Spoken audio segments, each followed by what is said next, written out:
Morning. Hello.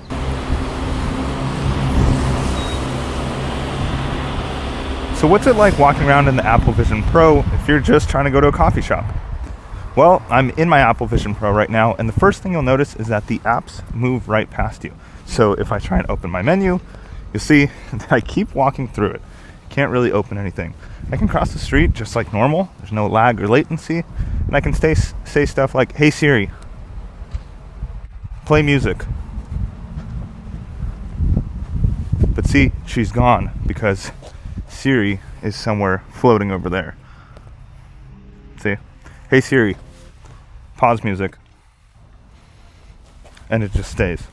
So, how do you end up walking around with an app? I mean, you see those videos of people driving, and yeah, technically they're not walking, but the tracking's still based on all of your surroundings, so you don't actually get to see any windows unless you drag them. So, here I'm going to open Safari. I can hold this window. I can drag it. Morning. And this way I can walk. You can see it bounces, so there's no way that I'm going to be watching Netflix or reading my emails or flicking through stuff the same way I would with my phone, because this is way too bouncy and I have to keep my fingers held. But I could put Safari all the way in the sky, which is pretty cool. When I leave it there, I walk right past the app.